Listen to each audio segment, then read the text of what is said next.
ప్రభు నామానికే మహిమ కలుగునుగాక. కూడి వచ్చిన మీ అందరికీ, కర్మల ఆత్మీయ సహవాస సంఘ విశ్వాసులందరికీ మన ప్రభువును ఆయన ప్రియ కుమారుడునైన యేసుక్రీస్తు వారి శ్రేష్టమైన నామంలో శుభములు మరియు అందరికీ వందనాలు. ఇర్మియా గ్రంథం 4వ అధ్యాయాన్ని మనం ధ్యానం చేసుకుంటున్నాం. ఇర్మియా గ్రంథం 4వ అధ్యాయం. ఇందులో ముఖ్యమైన అంశం ఏంటంటే మారు మనసు పొంది నాశనమును తప్పించుకొనుట. మారు మనసు పొంది నాశనమును తప్పించుకొనుట. గత దినం 4 వచనాలు మనం ధ్యానం చేసుకున్నాం. 5వ వచనం నుంచి 10వ వచనం వరకు దేవుని వర్తమానాన్ని మనం చూస్తాం. 5వ వచనం, యోదాలో సమాచారము ప్రకటించుడి, యెరూషలేములో చాటించుడి, దేశములో బోర ఊదుడి, గట్టిగా హెచ్చరిక చేయుడి. ఎట్లనగా ప్రాకారము గల పట్టణములలోనికి పోవునట్లుగా పోగై రండి అంటారు.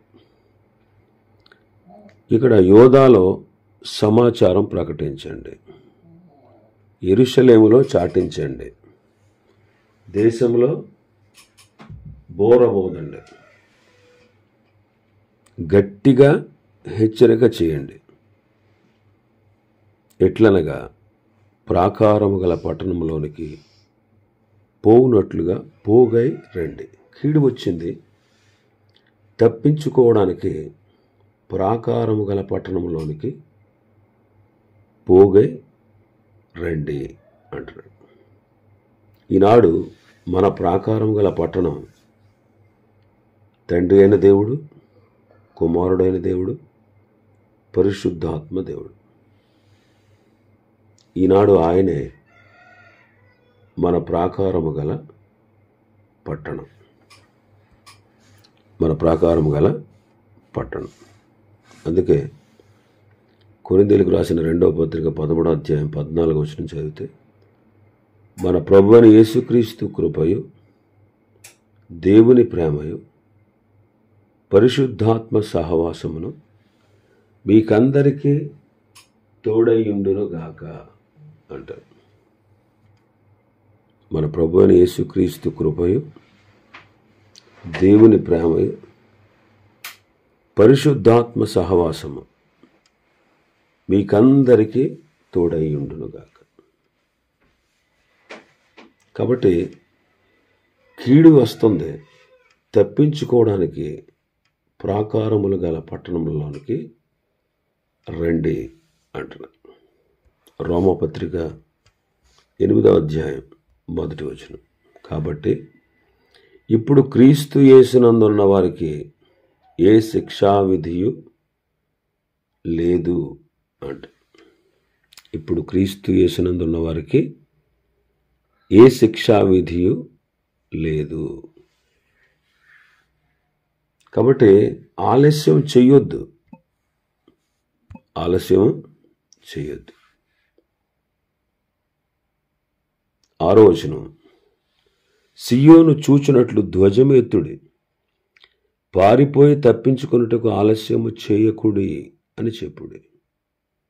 యెహోవానగు నేను ఉత్తర దిక్కు నుండి కీడును రప్పించుచున్నాను, గొప్ప నాశనమును రప్పించుచున్నాను. ఆలస్యం చేయవద్దు అంటున్నాడు. ఆలస్యము చేయవద్దు. అనుకూల సమయం ఇదే. కొరింథీయులకు రాసిన 2వ పత్రిక 6వ అధ్యాయంలో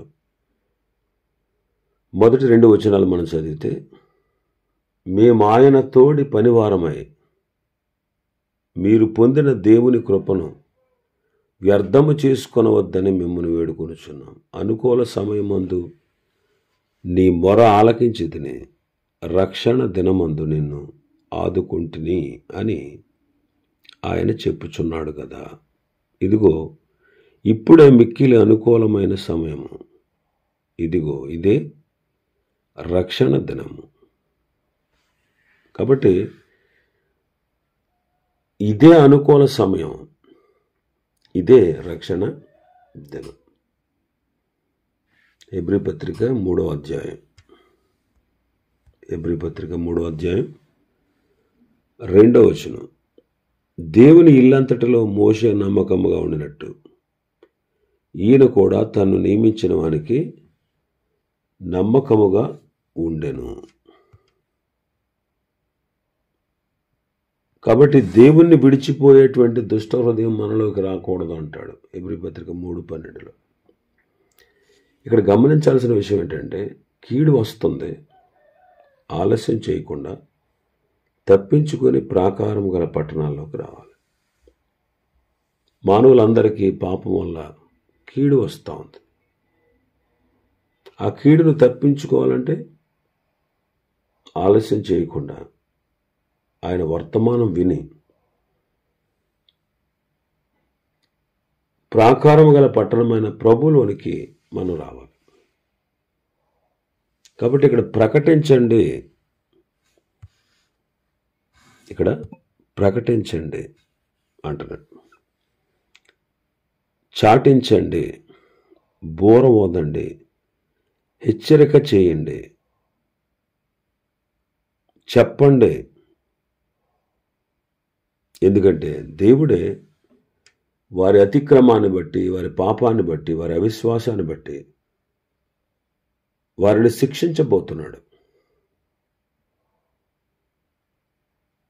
కాబట్టి వారికి ప్రకటన చేయండి, చాటించండి, బోర ఓదండి, హెచ్చరిక చేయండి, చెప్పండి. ధ్వజమునెత్తండి అంటాడు. యెరూషలేము పట్టణం మీద కీడు రాబోతుంది. కారణం వారి యొక్క అవిధేయత, వారి అవిశ్వాసం, వారి పాపం. కాబట్టి ఇక్కడ ధ్వజమునెత్తండి అంటాడు. ధ్వజమునెత్తండి. ధ్వజము అంటే జెండా. ఇది వర్తమాన ధ్వజం. యెషయా గ్రంథం 5వ అధ్యాయం, యెషయా గ్రంథం 5:26. ఆయన దూరముగా ఉన్న జనములను పిలుచుటకు ధ్వజమునెత్తును, భూమి అంతము నుండి వారిని రప్పించుటకు ఏలగొట్టును. అదిగో వారు త్వరపడి వేగముగా వచ్చుచున్నారు. ఇది సువార్త ధ్వజం. దూరముగానున్న జనములను పిలుచుటకు ధ్వజమునెత్తుడి. ఇది సువార్త ధ్వజము. సువార్త ధ్వజం. ఎందుకనంటే వారిని పిలవడానికి. ప్రభు మనల్ని పిలిచాడు. ప్రయాసపడి భారం మోసుకొనుచున్న సమస్త జనులారా నా యొద్దకు రండి అని పిలిచాడు. ఇది సువార్త ధ్వజం. 20వ కీర్తన 5వ వచనం. యెహోవా, నీ రక్షణను బట్టి మేము జయోత్సాహము చేయుచున్నాము. మా దేవుని నామమును బట్టి మా ధ్వజము ఎత్తుచున్నాము. నీ ప్రార్థనలన్నీ యెహోవా సఫలపరుచునుగాక. నీ రక్షణను బట్టి మేము జయోత్సాహము చేయుచున్నాము. మా దేవుని నామమును బట్టి మా ధ్వజము, ఇది రక్షణ ధ్వజం. ఇది రక్షణ ధ్వజం. ఒకటి సువార్త ధ్వజం. ఆ సువార్త ధ్వజము ద్వారా మనం అనేకుల్ని పిలవాలి. ప్రభు మనల్ని పిలిచినట్టు. ప్రభు మనల్ని పిలిచి తన బిడ్డలుగా చేసుకుని మనకిచ్చిన రక్షణను బట్టి ఆ సత్యం అనేకులు ఎరిగి ఉండాలి కనుక అనేకులకు మన ద్వారా సువార్త ప్రకటించబడాలి కనుక సువార్త ధ్వజము ఎత్తాలి. రెండవది రక్షణ ధ్వజం. రక్షణ ధ్వజం. మా దేవుని నామమును బట్టి ధ్వజం ఎత్తుచున్నాం. నీ రక్షణను బట్టి జయోత్సాహము చేయుచున్నాం. రక్షణను బట్టి జయోత్సాహ ధ్వని చేస్తూ. నిజమే, దేవుడు మనకిచ్చినటువంటి రక్షణ ఎంతో అమూల్యమైనది. ఆ అమూల్యమైన రక్షణను బట్టి మనం దేవుని స్తుతిస్తూ రక్షణ ధ్వజాన్ని బట్టి మనం నిత్యము సంతోషించాలి. అన్నిటికంటే గొప్పది రక్షణ. దేవుడు నీకు నాకు చేయదగిన గొప్ప కార్యాల్లో ప్రాముఖ్యమైనది ఏదన్నా ఉంది అంటే అది రక్షణ. మిగతా అన్నీ సెకండరీ. ఈ భౌతికమైనవి మిగతావి అన్నీ కూడా రక్షణకు సాటిరావు.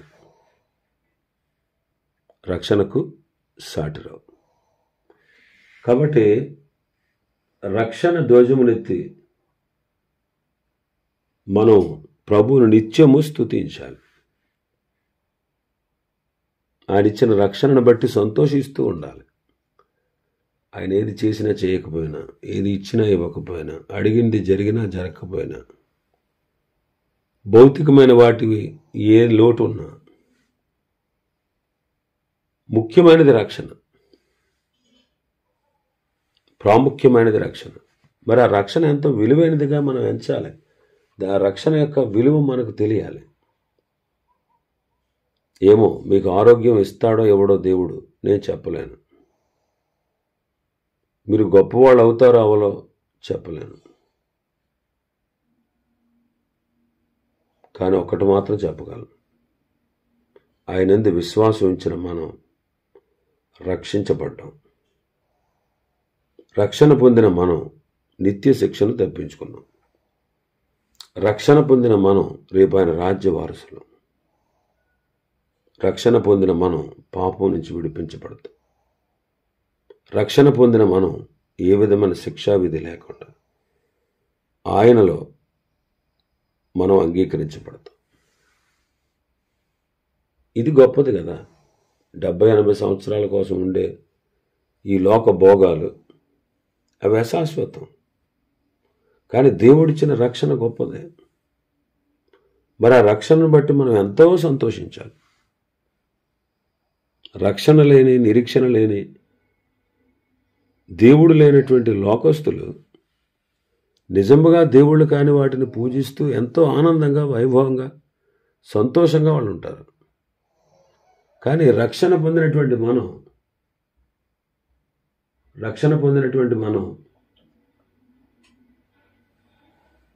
దిగాలుగా ఉంటాం, ఏది చేయనట్టు. రక్షణ బట్టి ధ్వజం ఎత్తుచున్నామా? ఆయన ఇచ్చిన రక్షణను బట్టి మనం ఆయన స్తుతించవలసిన వారంగా ఉన్నాం. మూడవది యెషయా గ్రంథం 13వ అధ్యాయం 2వ వచనం. జనుల ప్రధానుల ద్వారములలో ప్రవేశించుటకు చెట్లు లేని కొండ మీద ధ్వజము నిలబెట్టుడి, ఎలుగెత్తి వారిని పిలువుడి, సంజ్ఞ చేయుడి. జనుల ప్రధానుల ద్వారంలో ప్రవేశించుటకు చెట్లు లేని కొండ మీద ధ్వజాన్ని నిలబెట్టి ఎలుగెత్తి వారిని పిలువుడి, సంజ్ఞ చేయుడి. ఇక్కడ ఇది సాక్ష్యపు ధ్వజం అన్నమాట. ఇది సాక్ష్యపు ధ్వజం. జనుల ప్రధానుల ద్వారములు,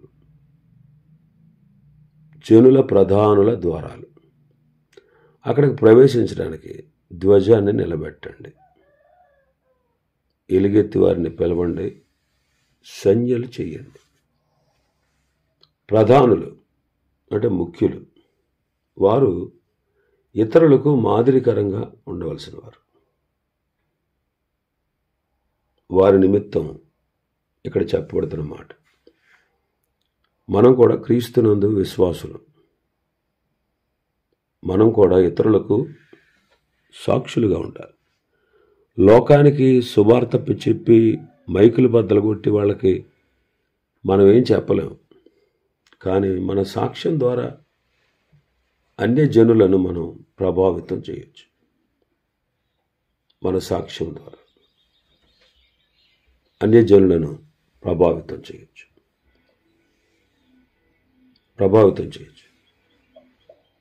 కాబట్టి ఇది సాక్ష్యపు ధ్వజం. కీర్తన 60వ కీర్తన 60వ కీర్తన 4వ వచనం.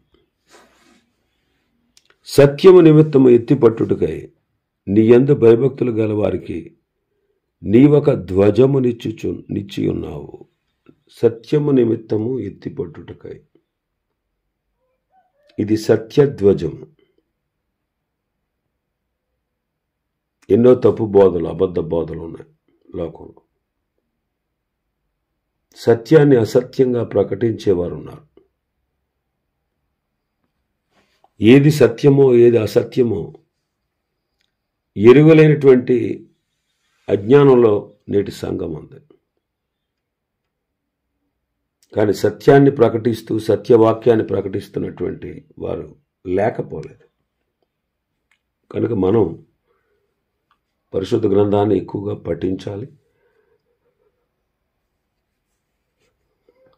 సత్యాన్ని ప్రకటన చేస్తున్నప్పుడు ఆ సత్యాన్ని మనం ఇతరులకు వెల్లడి చేయాలి, వినాలి, తెలుసుకోవాలి. ఎందుకు సత్యం తెలుసుకోవాలి? దెబ్బలాటలు పెట్టుకోవడానికి కాదు. సత్యాన్ని ఎందుకు తెలుసుకోవాలంటే, సత్యం తెలుసుకున్నటువంటి మనం మోసం మీద, అబద్ధం మీద గ్రహిస్తాం. తద్వారా మనం మోసపోకుండా, దుర్బోధనలో పడిపోకుండా జాగ్రత్తగా ఉంటాం. కాబట్టి ఇది సత్యధ్వజం. పరమగీతము 6వ అధ్యాయం 4వ వచనం. నా సఖి, నీవు తిర్సా పట్టణం వలె సుందరమైన దానవు, యెరూషలేమంత సౌందర్యవంతురాలవు, టెక్కెములనెత్తిన సైన్యము వలె భయము పుట్టించు దానవు. టెక్కెములెత్తిన సైన్యము వలె. టెక్కెము అంటే ధ్వజము, జెండా. అంటే జయించిన సైన్యాన్ని చూస్తే అనేకులకు భయం కలుగుతుంది. జయించిన సైన్యాన్ని చూస్తే అనేకులకు భయము కలుగుతుంది. అంటే జయించి వస్తున్న వారికి శత్రువులు ఎదురు నిలవలేరు. కాబట్టి ఇది సహవాస ధ్వజం. టెక్కెములెత్తిన సైన్యముల వలె. సైన్యం అంటే ఒకళ్ళే ఉండరు, అనేక మంది కలిసి కట్టుగా ఉంటారు. అలా కలిసి ఉన్నప్పుడే వారు జయాన్ని పొందగలరు. ఇది సహవాస ధ్వజం. సహవాస ధ్వజం. సహవాసం అనేది చాలా ఇంపార్టెంట్. ఇదే మిగులుతుంది. చివరికి సహవాసం మిగులుతుందండి. అన్నీ వీగిపోతాయి. మనం సంపాదించుకున్న ధనం పోద్ది, ఆరోగ్యం పోద్ది, మన జీవితం అయిపోద్ది, అంతమైపోద్ది.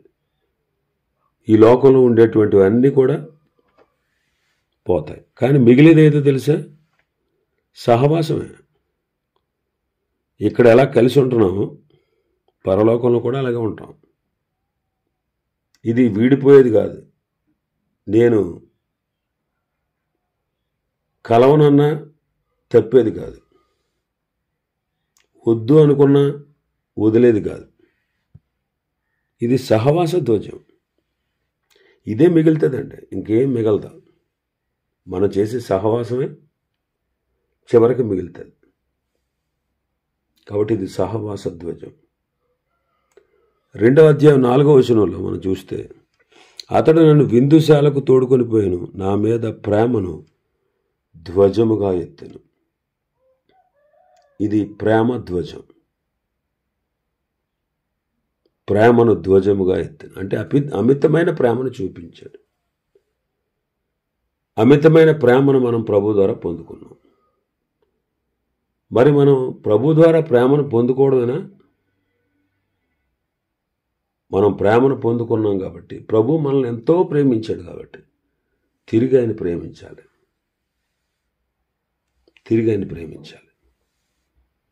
ఆయన ప్రేమను ఇతరులకు పంచాలి. ధర్మశాస్త్రం యొక్క సారం అదే.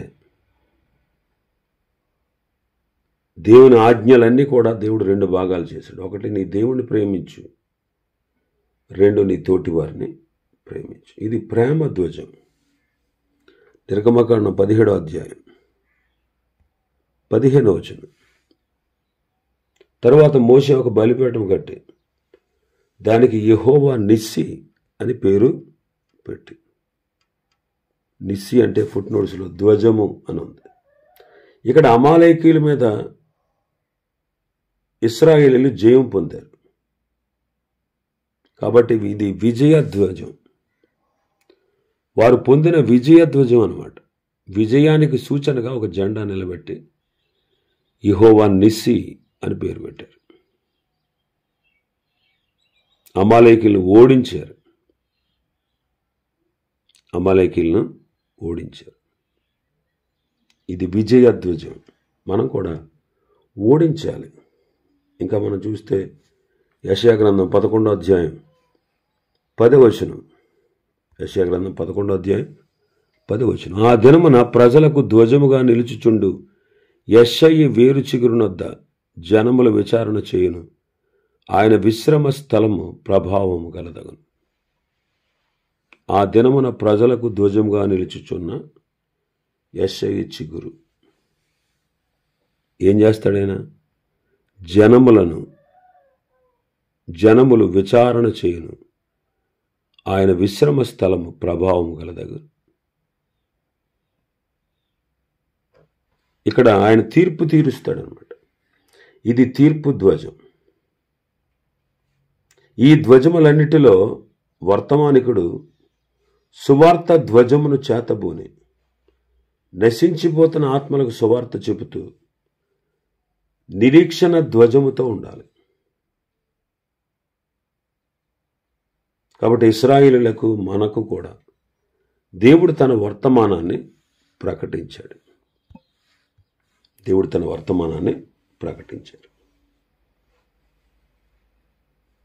ఇంకా చాలా విషయాలు ఈ అధ్యాయంలో ఉన్నాయి. ప్రభు చిత్తమైతే రేపు దినం మరికొన్ని విషయాలు మనం ధ్యానం చేసుకుందాం. దేవుడి వర్తమాన వాక్యాన్ని మన వెనుకడిలో ఆశీర్వదించును గాక. ఆమేన్.